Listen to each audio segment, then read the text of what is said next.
Pronto. Opa, só começar que alguém entrou. Então, boa noite a todos e estamos começando a reunião sobre o primeiro capítulo.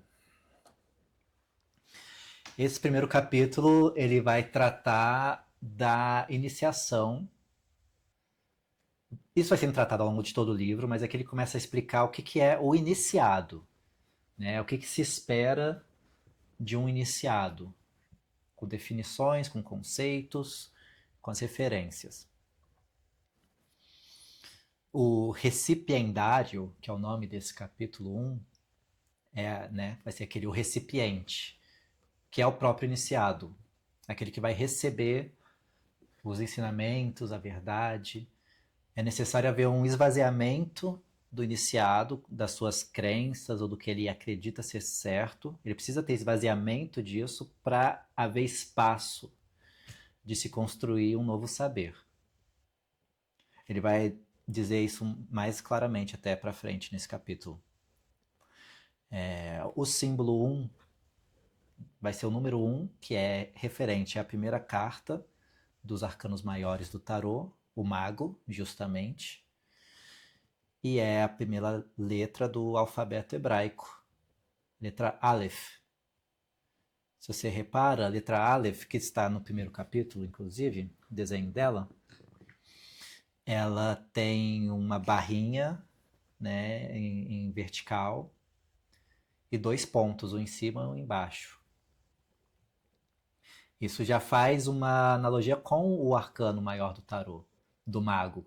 Se você olhar o arcano maior, você tem o mago diante de uma mesa com suas ferramentas e ele está com uma mão para cima e uma mão para baixo, sendo uma analogia com a própria letra Aleph. É aquela analogia do que está em cima é como o que está abaixo, presente na Tábua de Esmeralda de Hermes Trismegisto. Então é um ensinamento a correspondência, né, do macro com o micro. O iniciado é aquele que toma total conhecimento disso, das forças da natureza, e portanto ele se torna um universo consciente. Deixa de ser inconsciente, né, suscetível às flutuações orgânicas e automáticas. Ele passa a ser senhor desse universo, que é ele mesmo. E logo, quando você passa a ser senhor de si mesmo e detém esse verbo, e aprende a usar esse verbo, você logo também se torna senhor do universo. Já que assim está abaixo como está acima, é referente um ao outro. Então a maneira de trazer modificações ou alterações, vamos pôr, para o mundo, para o universo, é a partir de, óbvio, de si mesmo. Começando então no primeiro capítulo, ele faz a referência a Descartes no penso, logo existo. Só que aí ele traz uma crítica, porque é como trocar. Ele fala que Descartes entende penso, logo existo, mas seria o oposto disso, né? Eu existo. Existo, por isso penso. Aqui. Dizer penso, logo existo é concluir da consequência ao princípio. E recentes contradições levantadas por um grande escritor provaram suficientemente a imperfeição filosófica desse método. Eu sou, logo existe alguma coisa, nos parece uma base mais primitiva e mais simples da filosofia experimental. Eu sou, logo o ser existe. Ego sum qui sum. Ego sum qui sum é aquilo que está em Êxodo, quando Moisés encontra a sarça ardente. E aí Deus fala para ele, eu sou o que sou. Ego sum qui sum. Eis a revelação primária de Deus ao homem, e do homem no mundo. É também o primeiro axioma da filosofia oculta.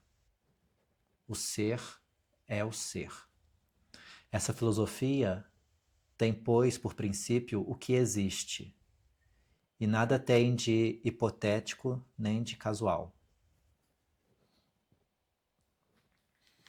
É aquilo que o Hermes Trismegisto traz na Tábua de Esmeralda, ao falar é verdade, é certo sem erro, é absolutamente verdade, né? Esse é o princípio da Tábua de Esmeralda. E sim, a verdade confirmada pela experiência em física, a certeza desembaraçada de qualquer mistura de erro e filosofia, a verdade absoluta, indicada pela analogia no domínio da religião ou do infinito, tais são as principais necessidades da verdadeira ciência. E é o que só a magia pode dar aos seus adeptos. Então, é um conceito muito de perceber e aceitar. Algo existe e existe por existir. É simplesmente assim. Pam, tá. Você tem esse primeiro, né? O primeiro ponto que precisa estar estabelecido aqui. É esse. A partir disso, por isso capítulo 1, ele traz aquela lembrança, né, escrito da seguinte maneira: no frontispício de um templo que a antiguidade dedicara ao deus da luz, ou seja, a Apolo, e esse templo da antiguidade dedicado a Apolo é o oráculo de Delfos. Então, ele poderia dizer mais simples, né? No oráculo de Delfos, dedicado a Apolo. Mas não, ele vai falar no frontispício de um templo que a antiguidade dedicara ao deus da luz. Por isso que se torna meio difícil, às vezes, entender algumas coisas. Lia-se esta inscrição em duas palavras: conhece-te a ti mesmo. É a mesma. Aqui ele não traz, mas a continuação estava escrito assim em cima: conhece-te a ti mesmo. Embaixo, né? E conhecerás o universo e os deuses. Já é o próprio axioma novamente, do assim acima como abaixo. Conhecendo a si, você, né, se compreende, você compreende os deuses. Se compreendendo, você compreende o universo. O oráculo de Delfos, ele era um centro importantíssimo na Grécia Antiga, né, onde todos os reis iam se consultar antes de uma decisão importante. Cidadãos gregos iam para lá para também descobrirem datas propícias para realizar alguma tarefa, alguma obra, alguma cerimônia.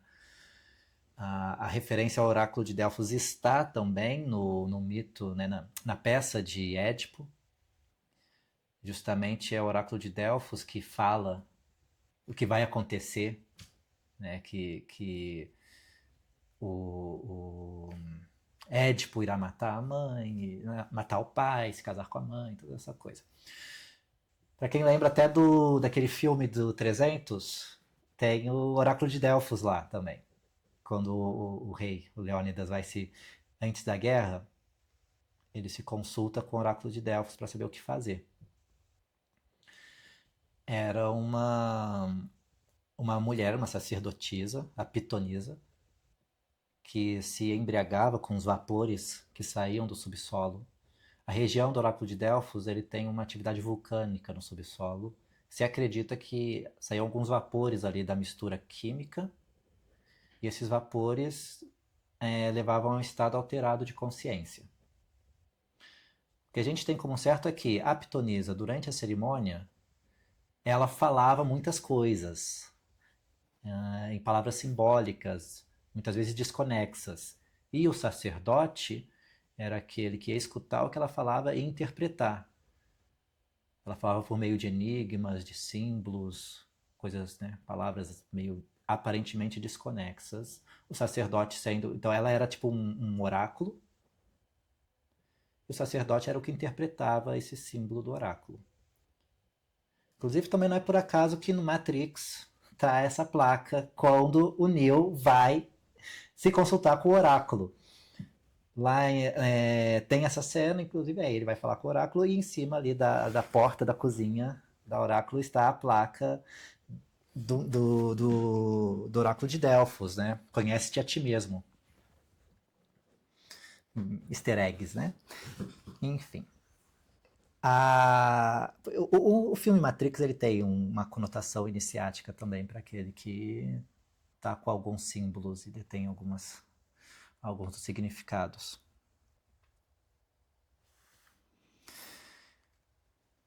Prosseguindo. Gente, e é aquela mesma coisa, né? Ficou uma dúvida, uma observação, algum comentário? À vontade, levanta a mão, fala, tal. Continuando. Tá. Os reis da ciência são os homens que conhecem a verdade e que a verdade os tornou livres, conforme a promessa formal do mais poderoso dos iniciadores. Aqui ele está falando de Jesus, isso mesmo. O mais poderoso dos iniciadores. E quando ele fala, os reis da ciência são os homens que conhecem a verdade e a verdade os tornou livres. O que lembra, né? Aquela frasezinha, conhecereis a verdade e a verdade vos libertará. Que estão usando aí de qualquer jeito, a qualquer propósito. Como se isso fosse a garantia de estar falando a verdade, né? Afinal está na Bíblia, enfim.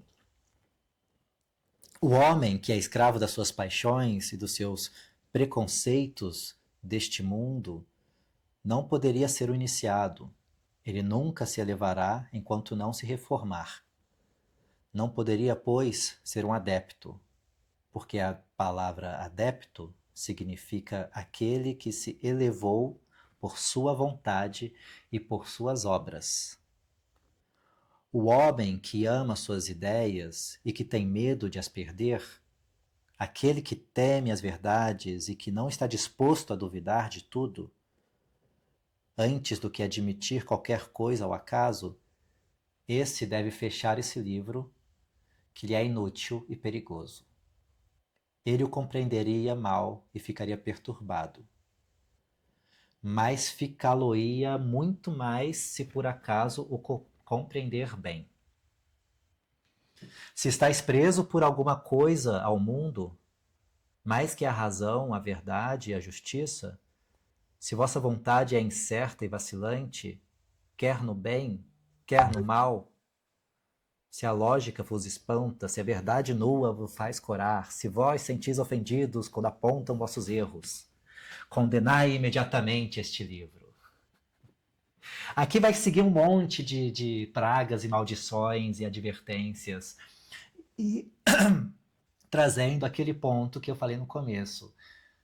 É necessário ter uma postura de esvaziamento do que você tem como certo. De se permitir duvidar. De se permitir relativizar o que você tem como muito certo. Até que algo novo se construa. Porque se você parte para estudar a magia com o que você tem muito certo, muito, muito certo, por vezes pode chegar em conflitos e você querer modificar o ensinamento, né, os axiomas mágicos que ele apresenta aqui, a partir da sua visão pessoal. E assim corromper o que está sendo dito.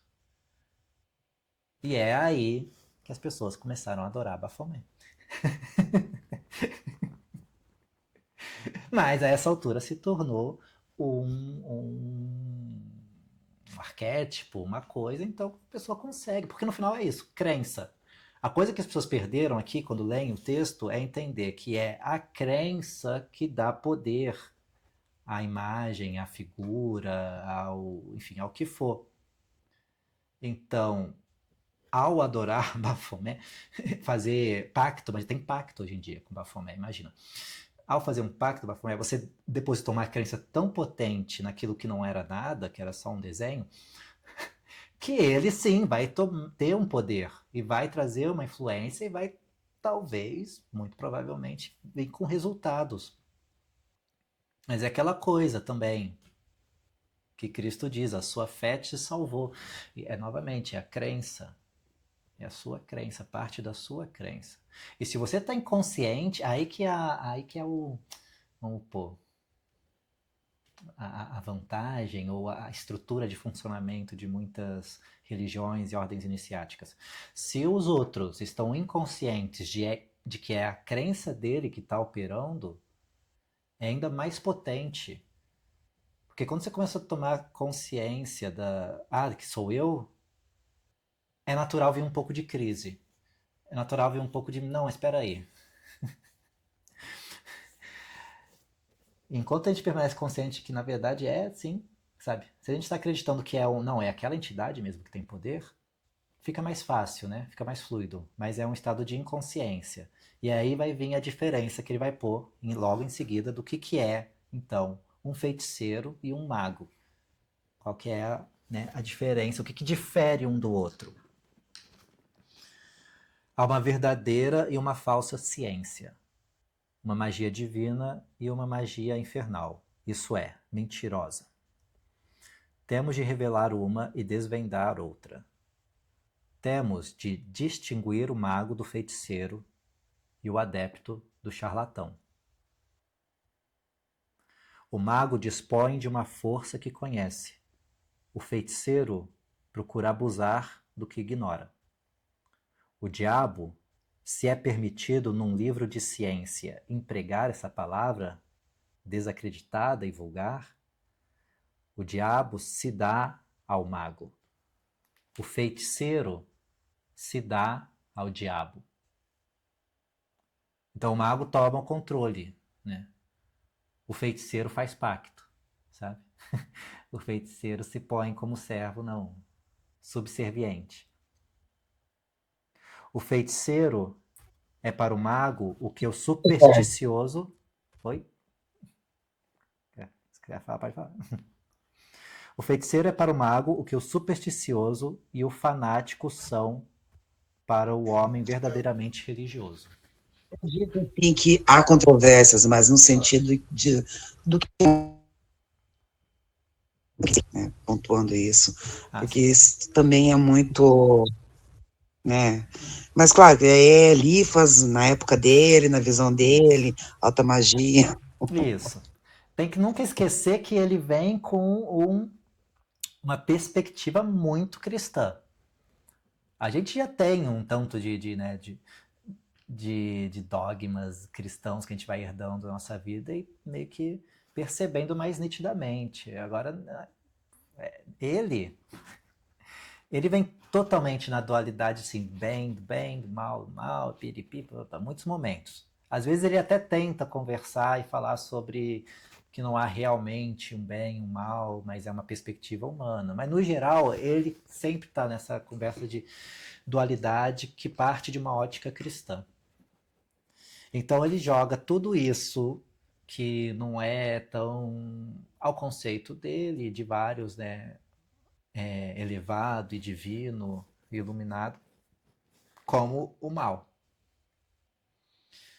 Pode ser também um recurso pedagógico para facilitar alguns conceitos. Ah, mas é questão disso, né? De entender, pegar o que serve para si, de alguns conceitos e outros não. Agora, o que é interessante de entender, que ele está tentando separar, é que o estudo que ele propõe aqui é um estudo de entender os mecanismos. E existe outro estudo que é isso, de fazer né, fazer simpatia, fazer feitiços, fazer coisas, e você não precisa entender necessariamente as forças que você está trabalhando ou o que é a estrutura por trás disso. Né? Você faz lá um trabalho para uma entidade, dá uma oferenda, dá não sei o que, consegue a sua coisa, e você não precisa necessariamente entender nada do que está por trás ali. Então ele está querendo explicar sobre isso. Iniciação mesmo, vai ser sobre entender a estrutura, entender o mecanismo. Por que funciona?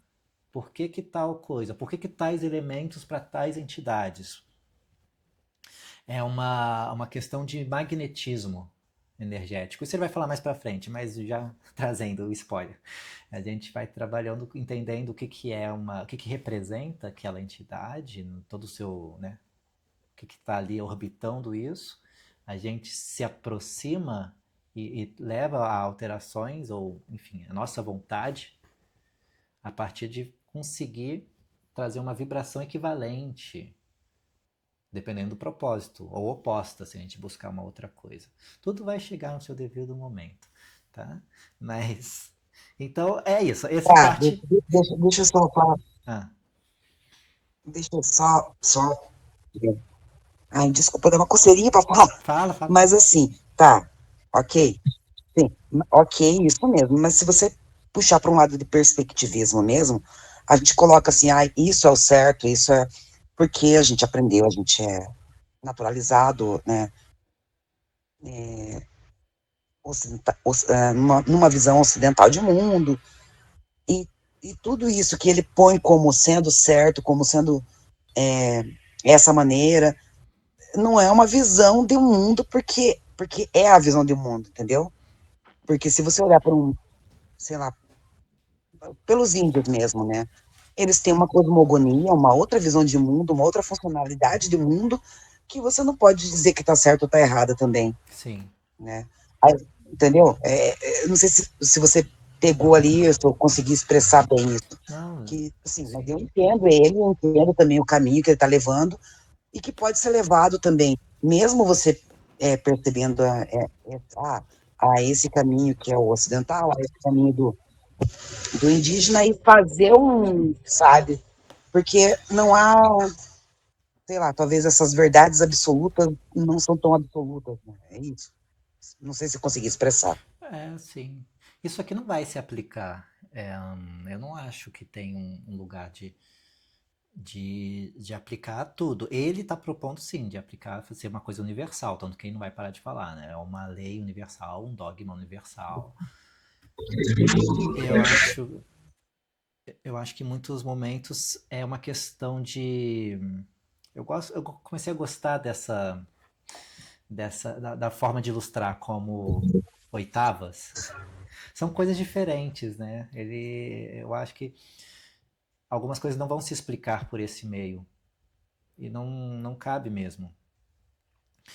Ele está falando de uma tradição que parte de uma coisa, né? Do hermetismo, da cabala, da alquimia. E se vai pegar então uma tradição ou africana, ou indígena brasileira, vai ser outra explicação de cosmo, outro conceito.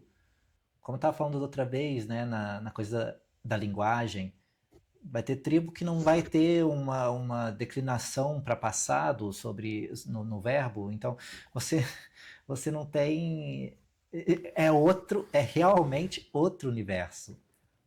É outro universo. Então o que ele tenta explicar Isso. É uma maneira de pensar diferente, né? é porque aqui ele vai trazer segundo uma linguagem que está, né, diante dele. Ou seja, uma linguagem significa o quê? Uma realidade que se apresenta diante dele num contexto, né, cristalizado no tempo, de certa forma, e de uma sociedade que é a França da época vitoriana, ali, 1850, início de uma revolução industrial, tendo já um certo afastamento, distanciamento da religiosidade. Só um segundo. Então, é, há de se levar sempre em consideração isso, para perceber da onde vem e para onde ele quer ir. E ainda se aplica muito dessas coisas para nossa realidade, porque a gente também parte de contexto semelhante em muitos aspectos. Não em todos, mas muitos aspectos, né? Agora, a rigidez que ele vai pôr sobre isso, meio irredutivelmente, alguns conceitos, realmente dá para se pensar um pouco melhor, assim, ter um espaço de tipo, calma, Levi, não é bem assim. Não é tanto isso. Eu acho assim, que assim, a gente consegue, né, pelo espaçamento de tempo ali, a gente consegue entender a profundidade dele, né, a profundidade do que ele está passando né, filosoficamente mesmo, assim, vamos tirar, né, eu nem vou focar na magia, mas filosoficamente, o que ele está falando? De contexto de bem e de mal, não sei o quê, mesmo ele inserido lá. E a gente consegue trazer isso para cá, mas sem também, né, poxa, se você pegar aquilo e colocar aqui, não Uhum. a gente estaria sendo anacrônico, sei lá, não funciona mais. É. Mas Tem um, que ter uma releitura de Levi, não sei. mas um ponto que eu acho interessante ressaltar é que ele tem uma ideia, ele está aqui introduzindo, justamente no primeiro capítulo, ele está pondo o que ele chama, o que ele entende por mago, quando ele está falando um iniciado e um mago.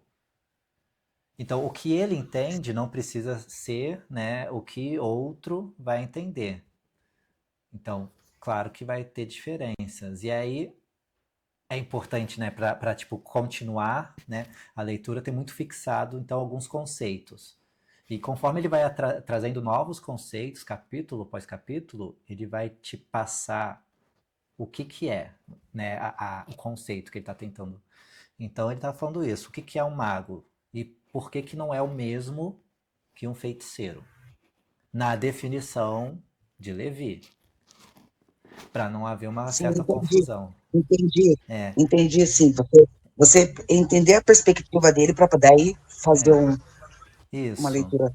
E aí o mago dele, o mago de Levi, é uma pessoa que dominou as paixões, por exemplo. E ele fala de um domínio muito firme, né? Muito fixo, assim, tal. Que já é algo que eu, na minha conceito de mago, muito mais sobre integração do que sobre domínio, do que sobre subjugar. Mas, aos propósitos dele, tem um ponto que é muitos feiticeiros, né, aproveitando que ele já fez a separação, ou seja, muita gente que cai na coisa de vou fazer magia e simplesmente começa a fazer um monte de ritos, de coisas, sem muito entendimento do que está fazendo, acaba quebrando a cara. Acontece mesmo. Não sei se vocês conhecem pessoas ou têm convivência com uma galera assim, né? Frequenta esse universo, mas eu há muitos anos trocando com pessoas desse universo e tendo essas interações, etc., vi muita gente simplesmente, sabe, se perder na coisa. Se perder mesmo, de perder, de destruir a vida, meio que indo numa dinâmica de ficar fazendo. Porque você começa a trabalhar com um monte de símbolo e só vai carregando a sua mente com um monte de informação e não tem o tempo e a maturidade para processar essas informações. E sim, acontece caso de psicose, acontece caso de ficar doente mesmo, tanto mentalmente como emocionalmente, sabe? A pessoa acredita a certo ponto que é ela que está criando tudo ao redor dela, que entra numa dinâmica daquele. É igual aquele o doido que acha que é Napoleão. Tem muito mago que acha que é Uma Napoleão. esquizofrenia. Não mago, né? Esquizofrenia. Oi? Numa esquizofrenia. É, isso. E aí, pra ver, isso não é um mago, é um feiticeiro, né? Exatamente, ele tá tentando dividir. Falar o mago é um que sabe o que tá fazendo, o que não sabe é o feiticeiro. É tipo isso. Aquele que se dá mal não era um mago. É, ele quer criar esse conceito, mago de verdade, o que é? Ó, para chegar sobre isso até que a gente está falando, então ele continua. Para chegar ao Sancto Regnum, isso é, à ciência e ao poder dos magos, 4 coisas são indispensáveis: uma inteligência esclarecida pelo estudo, uma audácia que nada faz parar, uma vontade que nada quebra e uma discrição que nada pode corromper ou embebedar. E aí ele solta essa máxima, que é algo que você vai ver em muitos lugares a partir de agora, e já deve ter visto, que é saber, ousar, querer, calar. E aí vai se basear. A partir disso aqui se desdobra toda a magia dele, né? Então. Veio do. A Wicca usa e muitos outros lugares usam e citam, veio do Levi também. O cara só lançou, o cara lançou todas as pedradas, tudo nesse livro. Eis os 4 verbos do mago, que estão escritos nas 4 formas simbólicas da esfinge. Esses 4 verbos podem combinar-se mutuamente de 4 modos e se explicam 4 vezes uns pelos outros. Ok. O que ele está querendo falar é que o tarô tem 4 naipes. Cada desses naipes tem 4 elementos, tal qual a esfinge com seus 4 elementos. Então você vai poder encaixar todo mundo nas suas casinhas e etc. Mais para frente ele vai fazer a relação do que cada um desses verbos é, em referência a qual elemento e Que é qual. a esfinge? Qual a esfinge? Seria a esfinge tradicional suméria, ou a esfinge que é citada em Édipo, que ela tem 4 partes, né? A esfinge egípcia estaria faltando um animal, inclusive, né? Que são as asas ali. Talvez até 2, porque a gente não vê nenhum touro, né? A esfinge egípcia ela é um leão com uma cabeça humana. A gente também não sabe se tinha mais coisa ali, ela já, né? Nos seus 6.000 anos de história, ela sofreu algumas alterações. Mas a esfinge clássica tradicional que tem na Babilônia, e também, né, descrita na peça de Édipo, ela vai ter asas de águia, ela tem o dorso, né, de touro, a cabeça humana e as patas de leão, as patas frontais de leão. Essa é a imagem da esfinge. Então, cada uma representa um elemento, certo?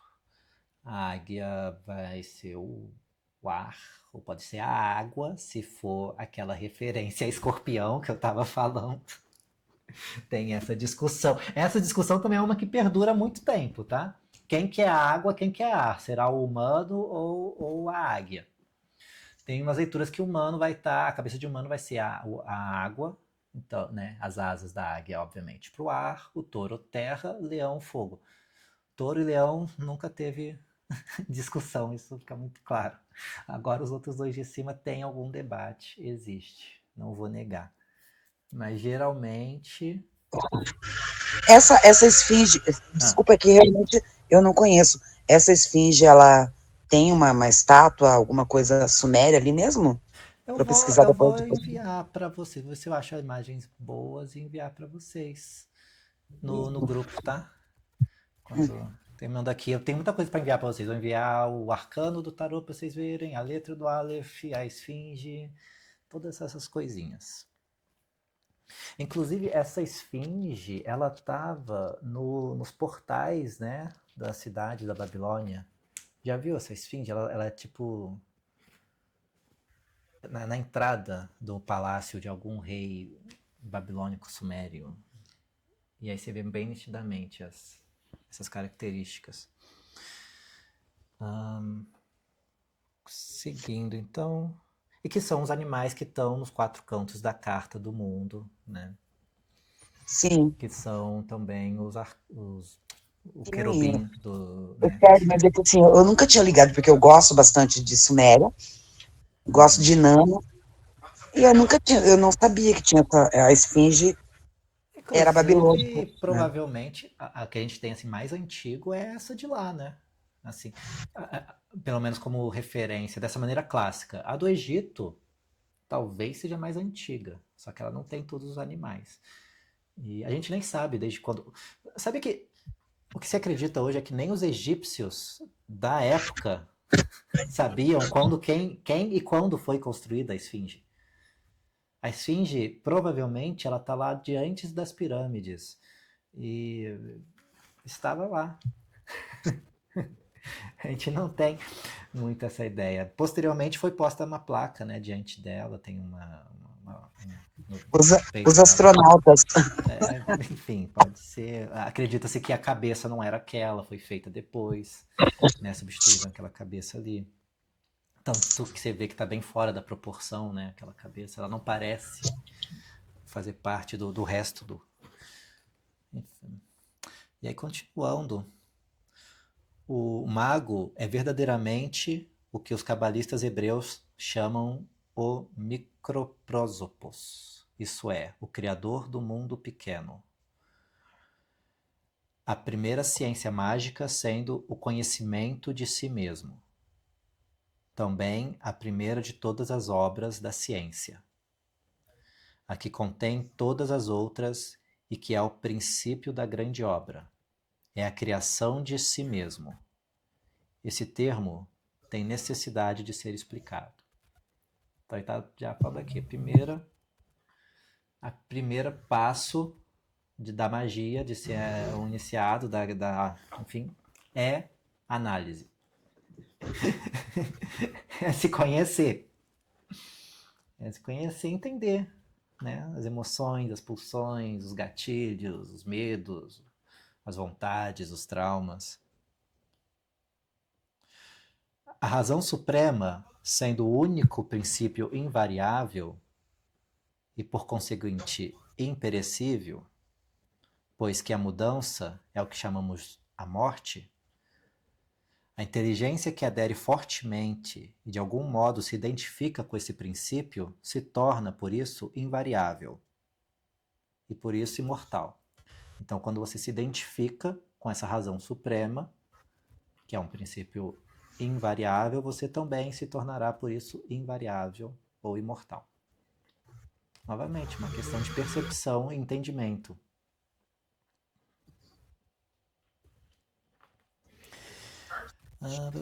Saber sofrer, abster-se, morrer, tais são os primeiros segredos que nos põem acima da dor, dos desejos sensuais e do temor do nada.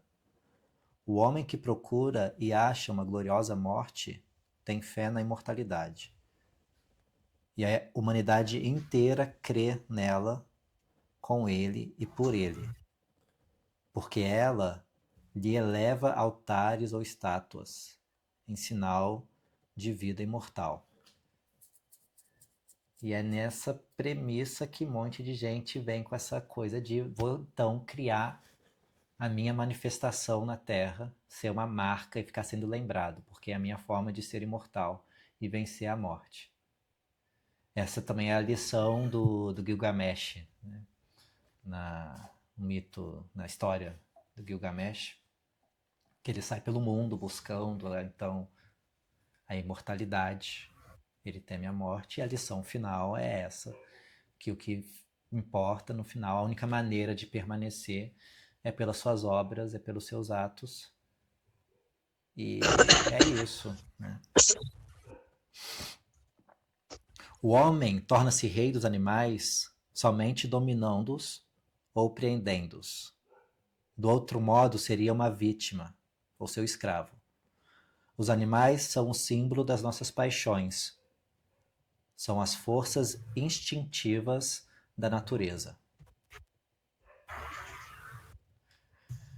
O mundo é um campo de batalha que a liberdade disputa a força da inércia, opondo-lhe a força ativa. As liberdades físicas são mós de que sereis o grão, se não souberdes ser o moleiro. O que são liberdades físicas? São as tais das paixões que ele falou, os animais, né?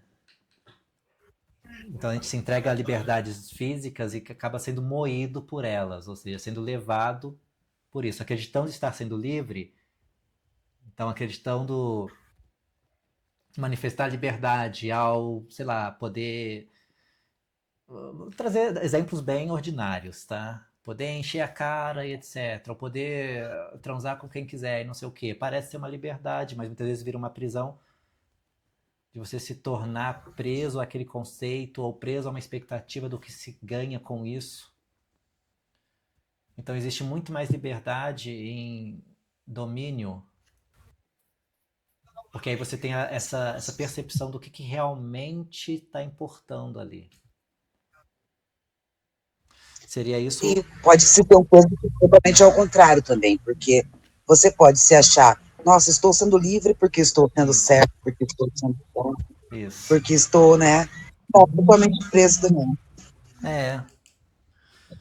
A questão, eu acho que é sempre um processo, né, de percepção, de ter uma leitura sobre si mesmo, né, de reflexão, que esse é o processo constante de conhecer a si mesmo. Não é algo que se encerra, não acredito que é algo que se encerra, que de repente, tá. A não ser que você decida encerrar, né, no momento que você decide, mas é arbitrário. Porque, óbvio, se nós somos como o universo também, né, assim acima como abaixo, não tem fim. Nada disso tem fim. Não existe um momento que se esgota e você descobre né, tem a grande revelação sobre si mesmo. Pelo menos não deveria ter, a não ser que você surtou.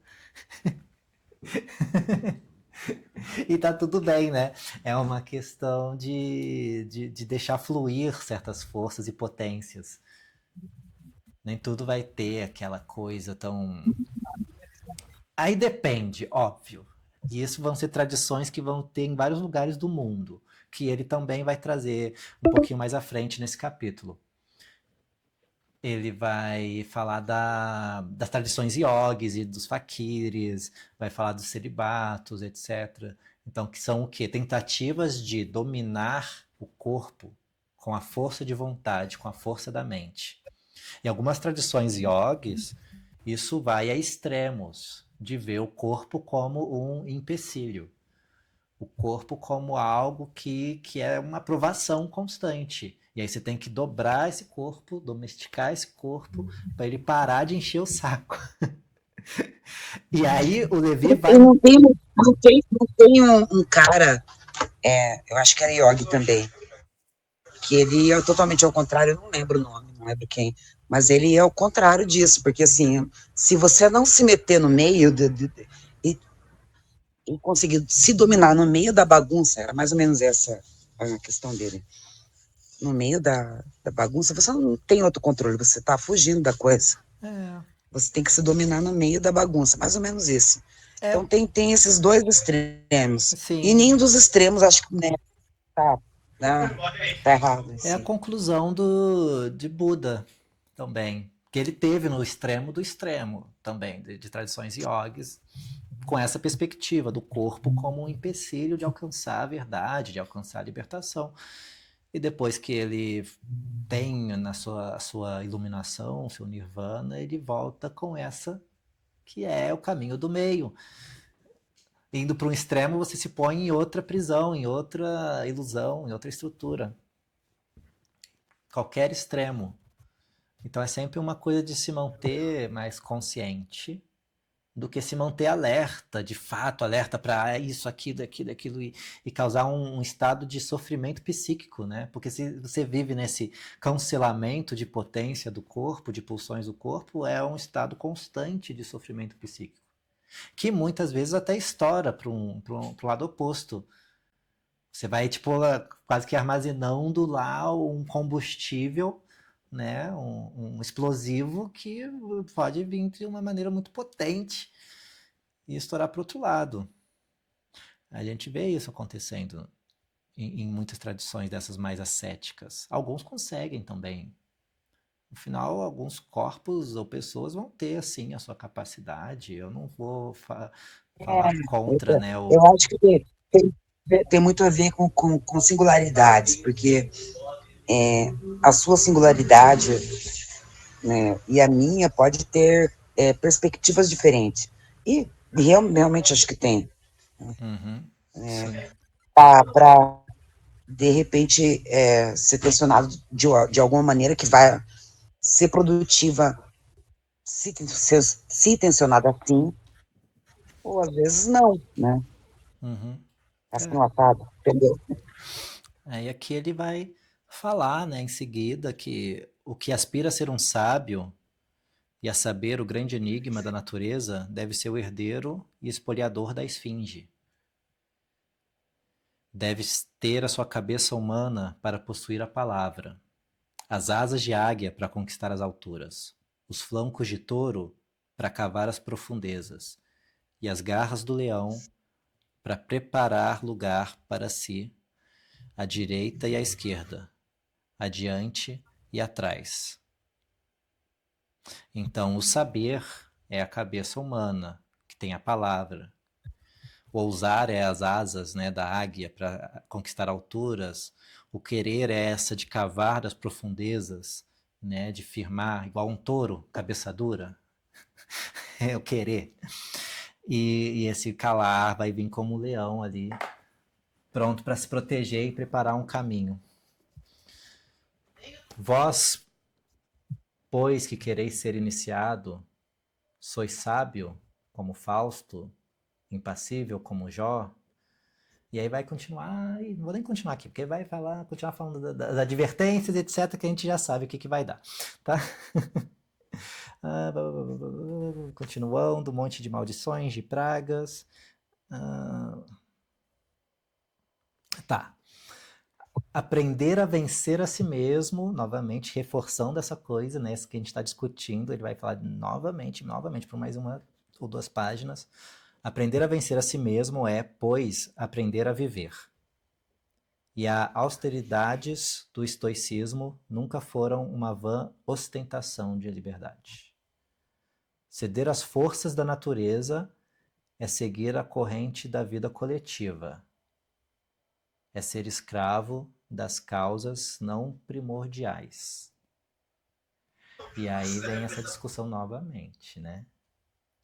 Porque ele quer falar que deixando a coisa correr, você cede a uma corrente da vida coletiva. E ser escravo de causas não primordiais, porque a causa primordial é aquele verbo original divino, e todo o resto são causas secundárias. E estar inconsciente, deixar correr e fluir, você fica suscetível a causas secundárias. E o mago seria o que se aproxima mais da causa primária. Resistir à natureza e dominá-la é fazer para si uma vida pessoal e imperecível. Libertar-se das vicissitudes da vida e da morte. Todo homem que está pronto a morrer, ao invés de renunciar à verdade e à justiça, é verdadeiramente vivente, porque é imortal na sua alma. Aí ele vai falar sobre justamente aqui onde eu cheguei, sobre os processos. Ele vai só falar assim, que tem... Ó, Pitágoras exercia seus discípulos pelo silêncio e as abstinências de todo gênero.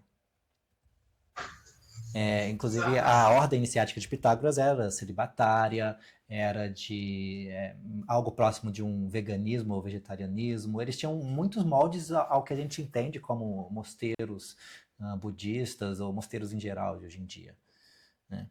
Os pitagóricos seguiam essa linha. No Egito, os iniciados eram experimentados, né, testados pelos 4 elementos. Você tinha que superar esses elementos. Então você passava por lugares ardentes, você passava por lugares com muitas ventanias, enfrentava abismos, enfrentava vários desafios com simbolismos dos elementos. Na Índia, é sabido que prodigiosas austeridades dos faquires e yogis eram praticadas com o intuito de chegar ao reino da vontade livre e da independência divina. Todas as macerações do ascetismo são tiradas das iniciações aos antigos mistérios.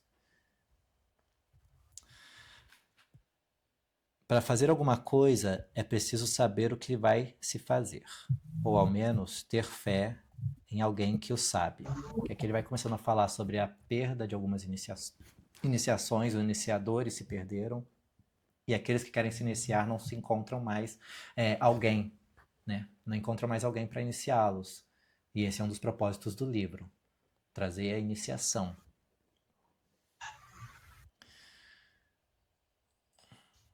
E aqui vem outra máxima também, que cita-se em muitos lugares, que é: no caminho das altas ciências, não convém empenhar-se temerariamente, mas uma vez em caminho, é preciso chegar ou perecer. Aí vem a frase: duvidar é ficar louco, parar é cair, voltar atrás é precipitar-se num abismo. Então, uma vez que começa, ou vai ou vai. É tipo assim, se você para, você cai. Se você duvidar, você pirou. Você tem que ir e continuar. Esse é o caminho do iniciado. No caminho das altas Não há volta. ciências. Oi? Não há volta. Isso, isso. No caminho das altas ciências, não convém empenhar-se temerariamente, mas uma vez em caminho, é preciso chegar ou perecer. Então é isso, né? Vós, pois que começaste a leitura desse livro, se compreendeis e o quereis ler até o fim, ele fará de vós um monarca ou insensato. Eu acho que eu estou no segundo caso. Se sois puro, esse livro será para vós uma luz. Se sois forte, ele será a vossa arma. Se sois santo, vossa religião. Se sois sábio, regulará a vossa sabedoria. Mas se sois malvado, será para vós como uma tocha infernal. Despedaçará o vosso peito, rasgando como um punhal. Ficará na vossa memória como um remorso, encherá a vossa imaginação de quimeras e vos levará pelas loucuras e o desespero. Enfim, aí continua novamente mais um monte de maldição, etc. Isso é bem psicológico, né? Para É, pensar, é bem psicológico. isso, é pra tirar mesmo, gente chata, ele não quer povinho. ele, ele quer ficar a galera que tá mais, né, com vontade mesmo. E tem outra, esse processo, que aí é importante manter isso em mente. Processo tão, vamos por rígido, né, de superação de paixões, etc., tem uma intenção interessante. Acho que é interessante viver esse processo pelo menos algum momento, mesmo que não for para manter para sempre, porque é para se entender, e isso é importante, essa lição, de entender as diferentes potências e pulsões que surgem no nosso corpo. Na maior parte são inconscientes, né? Então, quando a gente começa a restringir elas, tendo uma atitude de mais autoridade, vamos pôr, mesmo que entre aspas, sobre si mesmo, é uma forma de ir entendendo esses mecanismos, esses gatilhos, essas coisas todas. É mais sobre isso do que permanecer pelo resto da vida com esse, né, podado, castrado. Que é até o que ele vai falar, inclusive, mais pra frente. Até isso ele vai trazer. Que em algum momento a gente deve ver sobre justamente a lascívia. Mas eu não sei se eu marquei esse trecho, mas vamos ver se a gente encontra lá daqui a pouco. Então, aí ele disse que a revelação é o verbo. Com efeito, o verbo ou a palavra é o véu do ser e o sinal característico da vida. Toda forma é véu de um verbo. Porque a ideia, mãe do verbo, é a única razão de ser das formas. Toda figura é um caráter, todo caráter pertence e volta ao verbo. É por isso que os antigos sábios, cujo grande mestre é Hermes Trismegisto, o 3 vezes grande, formularam seu dogma nesses termos. O que está acima é como o que está abaixo, e o que está abaixo é como o que está acima. Então, o que ele falou é que a forma, ou seja, aquilo que nós vemos, que nós conseguimos captar com os nossos sentidos, é algo que está sobre o verbo. É algo que foi construído sobre o verbo, sobre a palavra. Em outros termos, a forma é proporcional à ideia. O Alessandro, está meio ruidoso o seu microfone? Tá. Em outros termos, a forma é proporcional à ideia. A sombra é a medida do corpo calculada com a sua relação ao raio. A bainha é tão profunda como o comprimento da espada. A negação é proporcional à afirmação contrária. A produção é igual à destruição. No movimento que conserva a vida, e não há um ponto no espaço infinito que não seja centro de um círculo, cuja circunferência se engrandece e se estende infinitamente no espaço. O que isso significa, então? É que a expansão do indivíduo é infinita, né? E o limite é a sua imaginação. É isso que significa, então, quando, né, voltando aqui, tudo é relativo a isso, então a bainha é tão profunda como o comprimento da espada. Então, o que você é capaz de realizar vai tanto quanto você é capaz. Não há um ponto no espaço infinito que não seja o centro de um círculo. Porque se o espaço é infinito, qualquer ponto nele vai ser o centro. E aí a percepção disso, como você como centro. Toda individualidade é, pois, indefinidamente perfectível, porque o moral é análogo à ordem física. Não é possível conceber um ponto que não se possa dilatar, engrandecer e lançar raios num círculo filosoficamente infinito. Aquele símbolo de novo, né, do círculo com ponto central, o símbolo do Sol.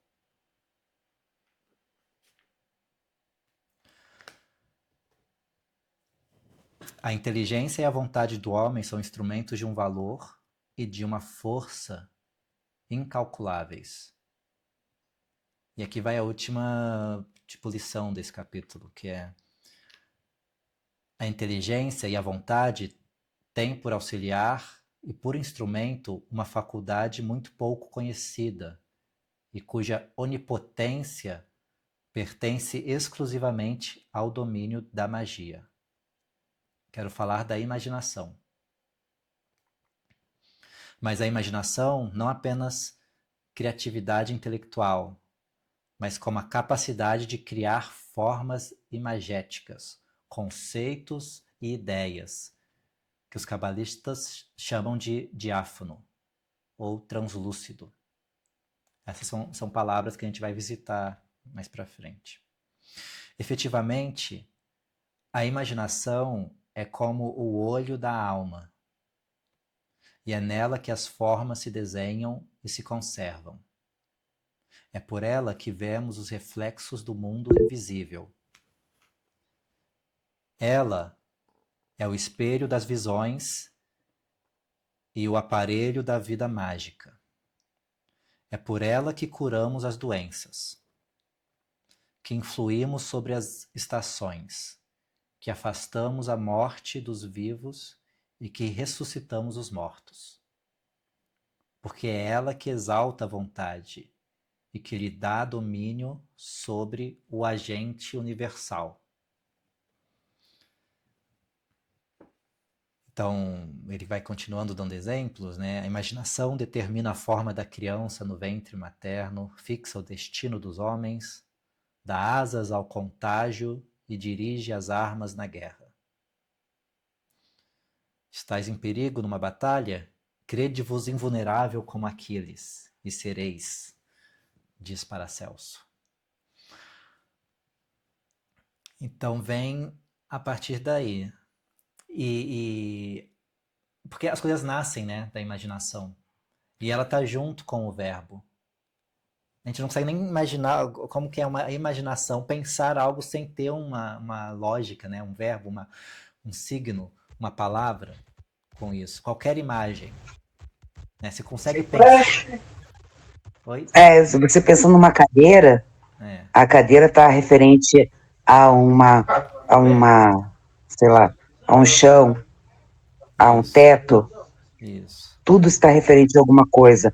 Essa referência que a gente faz entre tudo é a construção simbólica que a gente tem do mundo.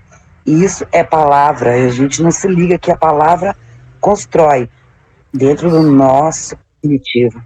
Isso. E vai nascendo. E aí ele vai trazendo a coisa da cabala, etc., porque é um processo, né? Usando a árvore da vida, ela é um gráfico que explica um processo de manifestação. Então as coisas partem de um campo arquetípico, lá se organizam, vindo de cima da árvore da vida e descendo pela Sefirot.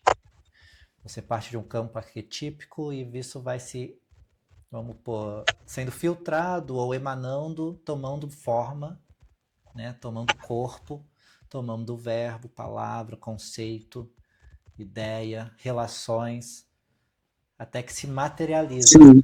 Então a gente tem, por exemplo, a cadeira, a gente tem um primeiro parte-se, né, de um conceito, querer descansar, repousar. Como repousar? Quero sentar.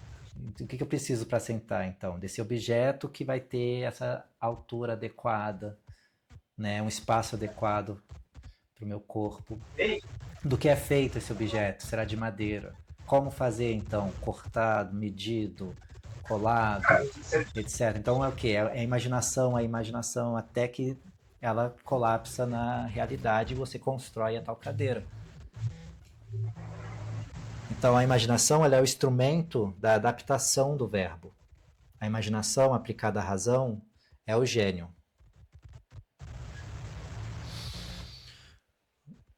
Aqui, o que está na unidade considerada como princípio, volta à unidade considerada como fim.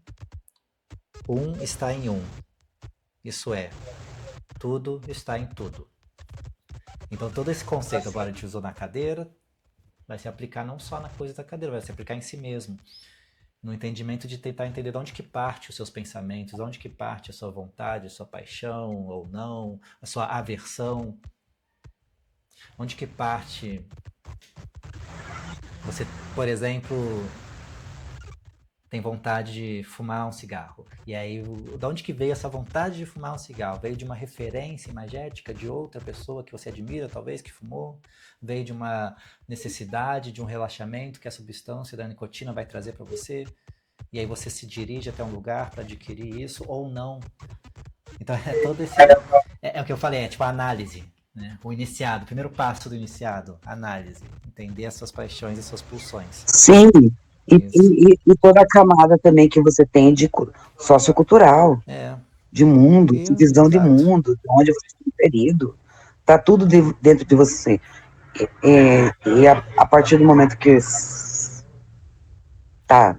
você quer se pensar como um mago ou alguém que está vendo, você tem que pensar assim, tá, onde eu estou inserido? O que está influindo no que eu penso? A maneira como eu penso, né? Assim, sei lá, eu sou daqui de Curitiba, vivo em tal sociedade, penso de tal maneira, né? Por quê? Né? E o que isso influencia? E não só isso, daí isso a gente vai ampliando. Isso. E vai gerando um vórtex. Inclusive, isso é um exercício de meditação, vamos pôr, em várias tradições, quase toda tradição. Você vai ter isso, né?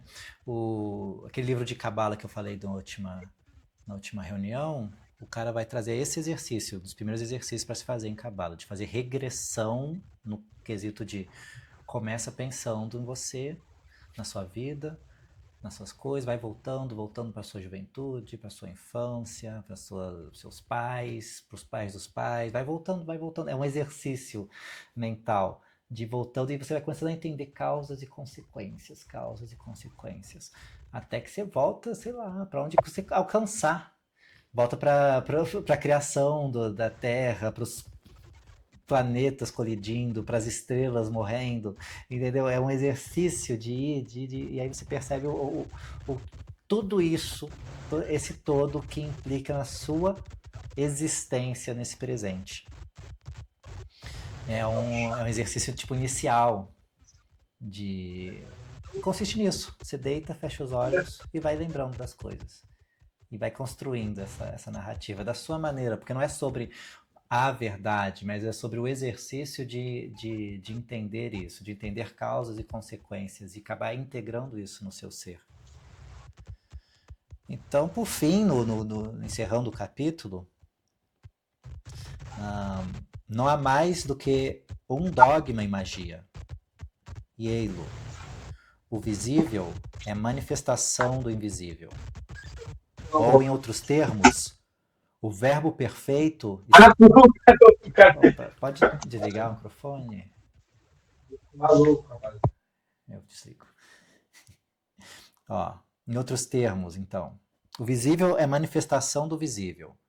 O verbo perfeito está nas coisas apreciáveis e visíveis, em proporção exata com as coisas inapreciáveis aos nossos sentidos e invisíveis aos nossos olhos.